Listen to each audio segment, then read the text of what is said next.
Assalamualaikum warahmatullahi taala wabarakatuh. Sekarang saya akan melaksanakan kegiatan KKNDR untuk selanjutnya, yaitu dialog sebelum buka puasa yang bertema Islam sebagai rumahmu, kokohkan dan jaga la haula wala quwata illa billah, yang dirarasumberi oleh Ustadz Ahmad Rizal MF.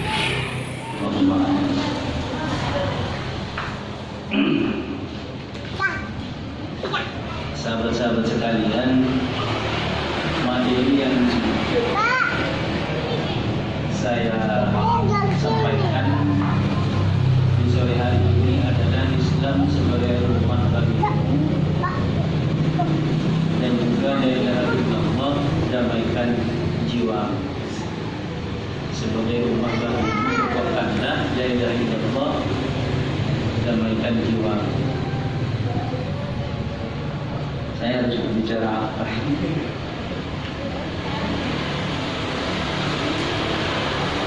Karena kitab materi ini menyesuaikan dengan kitab Safinah dan juga 20 hadis, di mana pasal pertama yang akan kita baca hari ini adalah arkanul Islam. Kemudian di dalam 20 hadis fadilatu la ilaha illallah.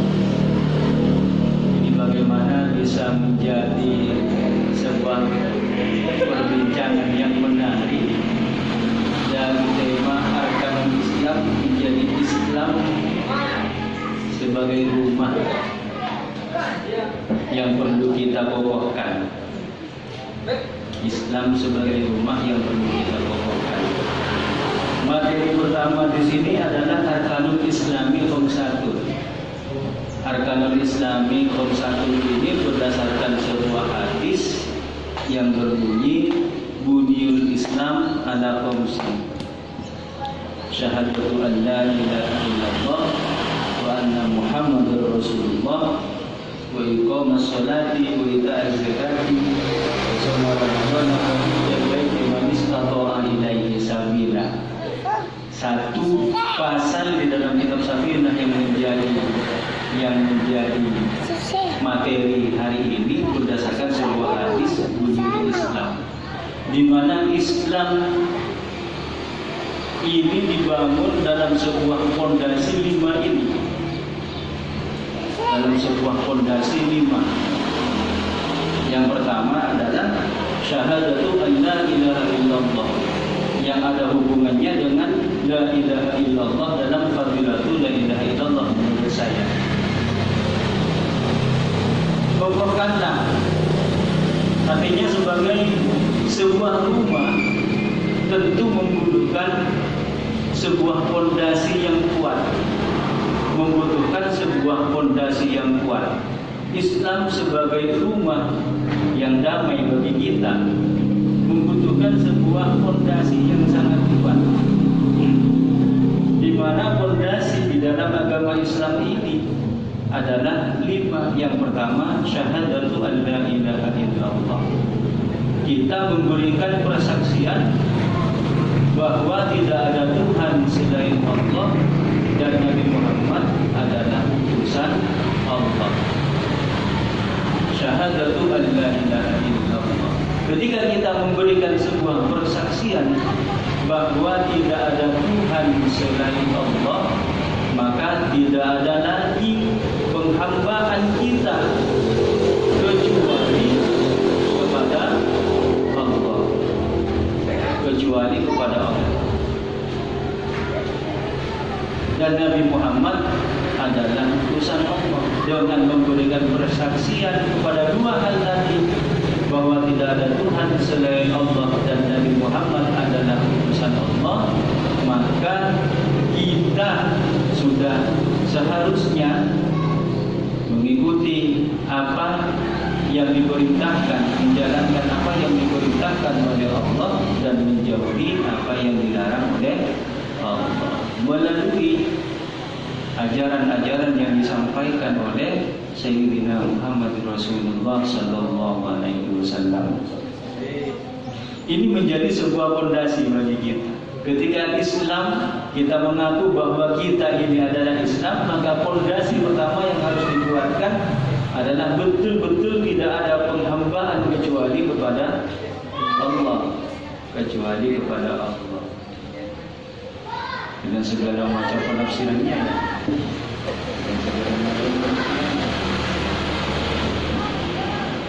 Tergantung bagaimana seseorang memiliki pemikiran. Kadang-kadang kita ini sekarang saya sedikit berluas. Ada semacam sebuah penghambaan terhadap teknologi, sehingga ada sebuah bahasa yang mengatakan ada berhala-berhala kontemporer, berhala-berhala kontemporer yang kita puja-puja setiap saat, setiap waktu. Apa berhala kontemporer? Banyak sekali yang seperti itu. Salah satunya teman-teman, ini menjadi berhala kontemporer bagi kita adalah gadget. Bahasa Inggris. Bahasa Inggris. Begitu. Dan teknologi lah mengenai smartphone. Itulah menjadi berhala kontemporer. Kenapa dikatakan berhala yang disembah-sembah? Kita memang tidak menyembah gadget, kita memang tidak menyembah smartphone, tidak menyembah segala macam teknologi. Tapi waktu kita dihabiskan oleh berbagai macam teknologi yang seolah-olah kita tidak bisa lepas dari itu semua saat ini. Makanya dikatakan sebagai berhala kontemporer. Daripada kita banyak ngaji, insya Allah lebih banyak main HP, media sosial, main Facebook, WA teman-teman. Kalau gaya lama sih, kalau gaya lama, chat, gitu ya, gayanya sudah mau belum? Tapi bagi SMS masih belum WhatsApp dan semacamnya. Kalau WhatsApp sekarang lebih meningkat lagi suaranya. Dulu dia SMS sudah mak belum. Cana saya, kok mau kita mari kok ngirim mah. Ada apa kita mari? Sampai barangkali 24 jam, apalagi saat ini Ramadan ketika aktivitas sudah di luar aturan pesantren boleh memegang HP sudah ya.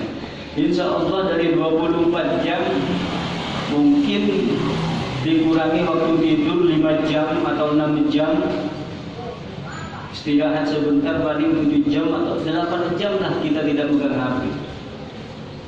8 jam, 14 jamnya semua ada di depan HP.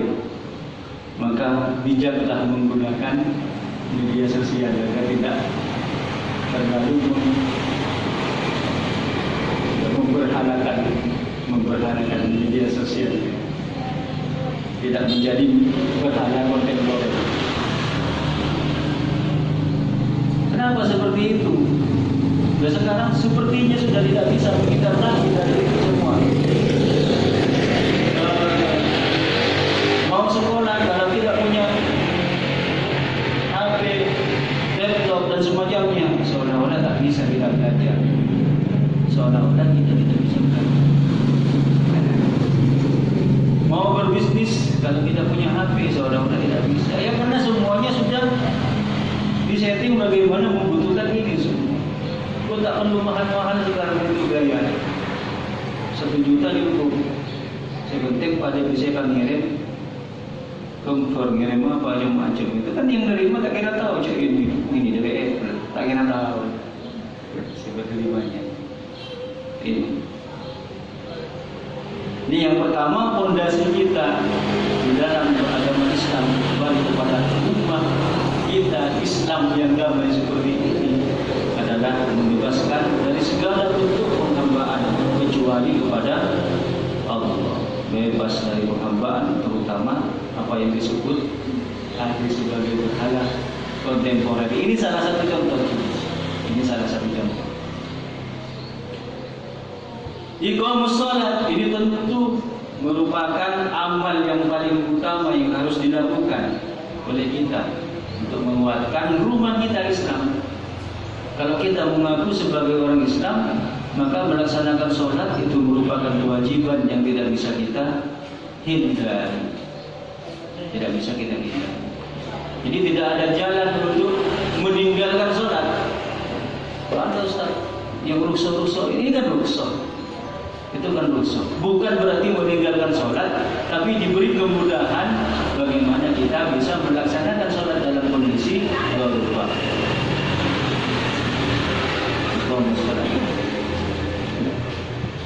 Dalam aspek sosial, bagaimana kita bisa kuat di dalam agama Islam adalah kita zakat, membayar zakat. Bagaimana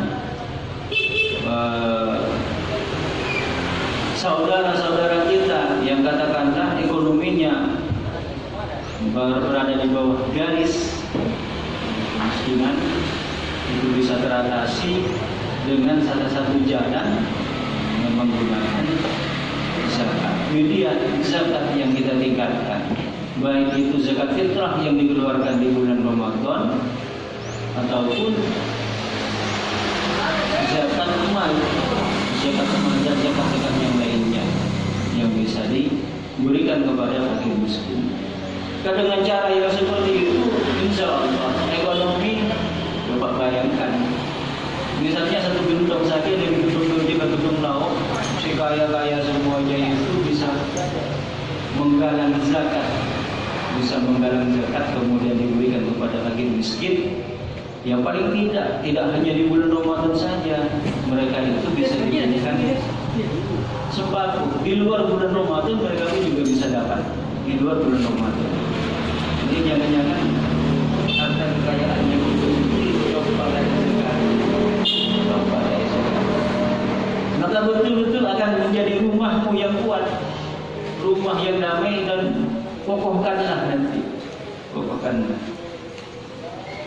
Puasa Ramadan.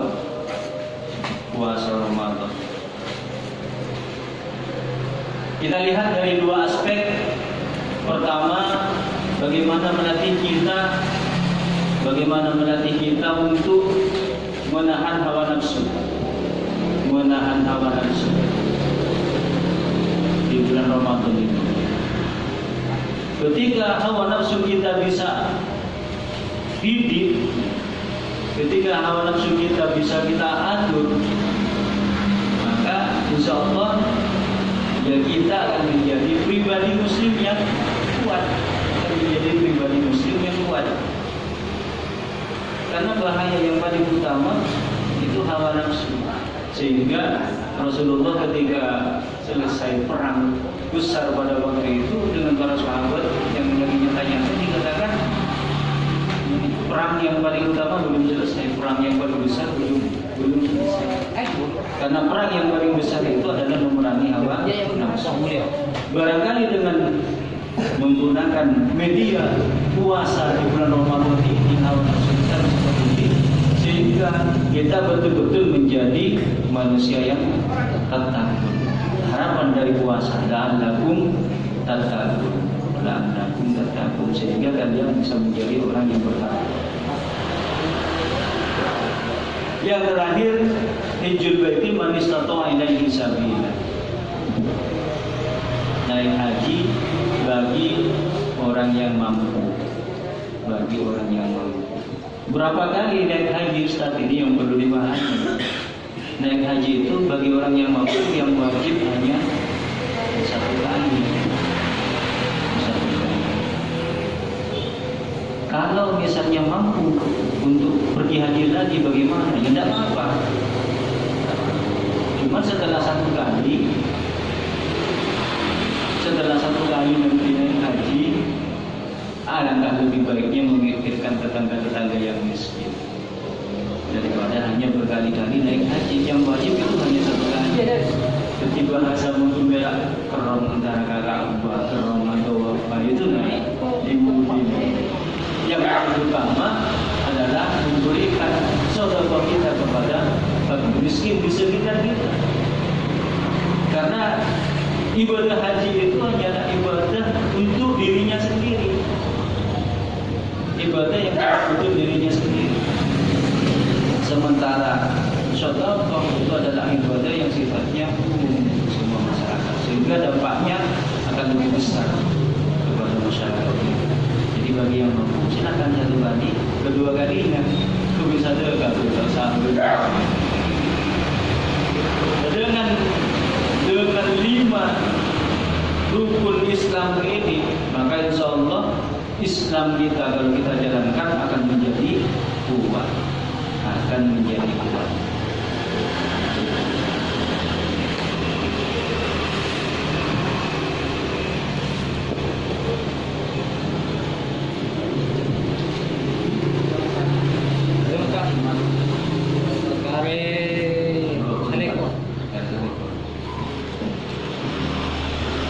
Barangkali tidak terlalu banyak yang saya sampaikan, kita bisa dalam diskusi saja. Atas dari kami kurang lebihnya mohon maaf. Assalamualaikum warahmatullahi wabarakatuh.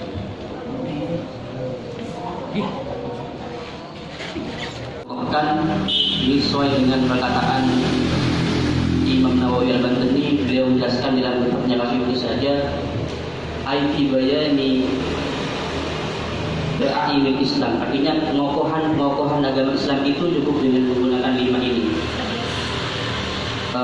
Mungkin dari penjelasan tadi ada sesuatu yang mungkin dipertanyakan kepada narasumber pada sore hari ini.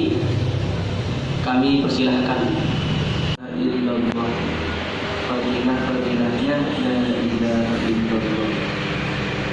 Oke, kita di awal surah Al-Baqarah sudah dikatakan bahwa hudan lil muttaqin alladzina yu'minuna bil ghaibi, adalah Al-Quran ini sebagai petunjuk bagi orang-orang yang bertakwa. Siapa mereka? Alladzina yu'minuna bil ghaibi, adalah mereka yang beriman terhadap hal-hal yang gaib. Termasuk Allah pun bagi kita sendiri saat ini adalah tidak bisa kita lihat dengan mata, tidak pernah kita dengar ceritanya dengan telinga, kemudian tidak pernah terlintas dalam hati bagaimana sih sosok Allah. Cuma di lain kesempatan Azharul Wujud katanya Imam Al-Ghazali, Allah itu adalah ini. Dalam satu sisi Imam Ghazali mengatakan bahwasanya Allah itu adalah Azharul Wujud. Nah, ini perlu dikompromosikan atau disatukan. Apakah hal ini adalah bertolak belakang ataukah sama, tetapi bagaimana? Mungkin perlu dijawab oleh narasumber.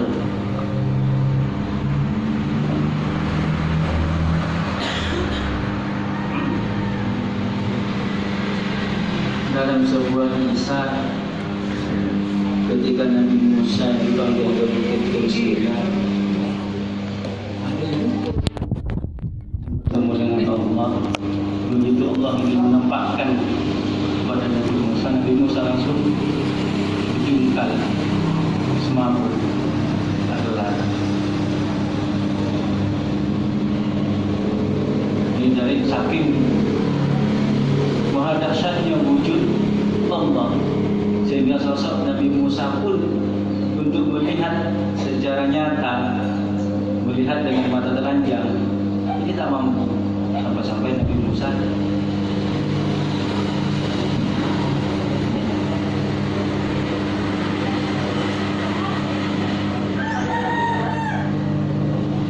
Azharul Wujud ini paling nyata bagi mereka yang memiliki makom tertentu untuk bisa melihat wujud Allah, untuk bisa melihat wujud Allah.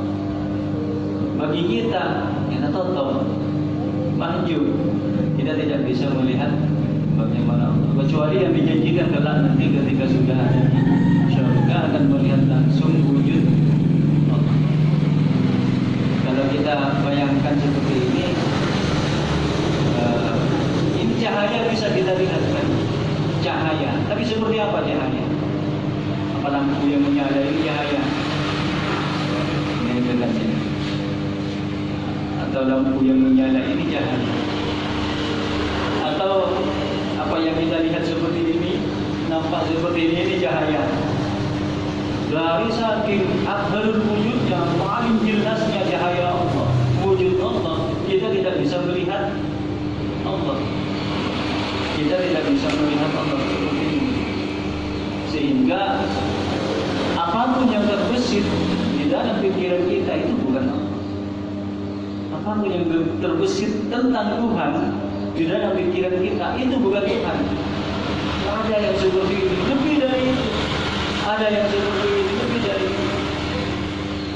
Seperti itu. Ini akil. Apa yang kita lihat dari sebuah cahaya seperti ini, apakah itu seperti ini cahaya? Kita hanya bisa melihat ini nampak perak. Perak. Mana yang cahaya? Mana yang cahaya? Itu lampu. Itu kan lampu. Cahayanya lampu. Mana cahayanya lampu? Seperti itu. Allah. Dan yang ada, yang paling jelas akbar wujudnya, yang paling jelas adanya, ini tidak bisa kita lihat. Dari saking jelasnya zat Allah, dari saking jelasnya wujud zat Allah, kita tidak mampu melihat adanya Allah. Yang seperti ini paling perak nama dan air, bukan itu. Bukan itu. Kalau sehari kita tidak mampu. Dan itu cahaya yang paling jelas adalah cahaya matahari. Kemudian matahari kita tidak mampu manusia. Ini saja silau mata. Apalagi Allah. Ini seperti itu. Jadi tidak ada pertentangan antara Al-Quran dengan apa yang disampaikan oleh Imam Al-Ghazali bahwa Allah itu adalah wujud. Kenapa ketidakmampuan kita melihat Allah itu adalah sesuatu yang nyata. Kita memang tidak akan bisa melihat Allah di dunia ini kecuali yang dijanjikan memang nikmat raja mengenai Allah mengenai suatu mengenai suatu. Bagaimana dengan persoalan itu, Ustaz? Yang katanya sudah mampu melihat Allah, seperti ada cerita hanya ini. Apa katanya? Mau dicoba Allah. Tidak ada yang di dalam jubah ini kecuali Allah. Ini persoalan beda ya, beda makom dengan mereka kita. Beda makom dengan mereka. Mereka sudah bergelar dengan al-arif billah yang betul-betul mengetahui kepada Allah. Betul-betul mengetahui kepada Allah. Kalau kita ya paham apa yang diselesaikan. Ketika dikatakan apakah Allah ada, ya betul ada, itu sudah cukup dikatakan beriman kepada sifat Allah yang wujud. Apakah Allah kekal, ya betul kekal. Al-Fatihah bil qabul wa tanwi kulli sulwa wa sallallahu alaihi wa sallam wa la ta'ala bi kulli syarrin wa ta'ala wa ala alihi wa sahbihi wa